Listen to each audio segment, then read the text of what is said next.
Hello, welcome to ZIM Capture number 12. I'm inventor Dan Zen, and ZIM at zimjs.com is an open source library to help you code interactive media with pizzazz on the HTML canvas, along with JavaScript and Create.js.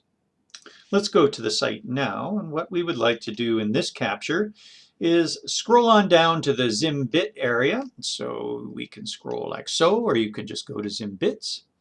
And this is the bit that we're interested in, the ZIM forth methods. So we're going to see some of the new ZIM forth methods that have been added in our current version of ZIM. So we can press on that to go into the bit. And here's what the bit looks like. We animate, and it animates that dial. I don't know how often you'd animate a dial, but it was kind of fun to do. Or you can pick up the dial and then animate it, and there it goes. And you can also drag this whole container here around. So we're using this as an example to show the new methods. So you can just choose the view code here to see the code. I'm going to whip into Atom and take a look at it in Atom. So here we are in Atom, ZIM display methods for JavaScript, HTML5, Canvas, and Create.js. This is in the ZIM frame, or one of the ZIM frame templates, and there was a capture about that, so you can have a look at that if you don't know what the template is. And like every ZIM bit, and there's captures for the ZIM bits as well, like every ZIM bit we've got a title and then a brief description. ZIM forth now adds all ZIM create module functions. So we had a bunch of functions in the create module. I'll show you those in a sec. It adds all of those to the ZIM build module display objects as methods. So it's a lot of verbiage, but we'll see what that means. As well, it adds read-only width and height properties. And the regular functions in the ZIM create module still work, but now we've added them as methods onto the ZIM build module display objects. So those display methods are what used to be functions. It still are functions. You're still able to use those functions. Are things like drag and the hit tests and the move and animate, scale to, centering and center reg, and outline, place, expand, and mask. So those are the functions that we're talking about that are now methods. And here are the display objects we're talking about. There's the new container, shape, bitmap, sprite, movie clip, and those all get the methods. And because the circle, rectangle, triangle, label, button, checkbox, etc., pane, window, slider, dial, all the components and the shapes there, they all extend a ZIM container. And since the ZIM container gets all those methods, so do all of these components and shapes. So what that means is, here's an example. We can make a new label, and then we can say label.drag, and that will drag the label. Now the old way is to say make a new label and say zim.drag label, and then that would drag the label. Now mind you, yes, okay, well that's fine. You want to add to the stage as well, and so there's probably examples of that coming up. A little extra here, if you happen to have a Create.js shape or a Create.js display object, like a container or bitmap, etc., that's made with Create.js, you can add the ZIM display members by using the zim.addDisplayMembers and then whatever that Create.js object is. Now Create.js shapes will also have, say, a drag. Now, if you're going to make a Create.js shape, you may as well just make a new ZIM shape, which is exactly the same as a Create.js shape, except it's got all these extra things. So here are some examples, or how we made this example of well, it's a whole container, and inside that is a dial and a button. So here's our holder container. That's now a ZIM container. Something handy about a ZIM container, aside from having all those methods and property, well, the read-only width and height properties, is the fact that you can actually pass in a width and height to the container, and that will establish the bounds for that container right away. So you don't have to then set bounds after that. Now, if you do that, those bounds will not change as you add things to it. Okay, so just beware of that.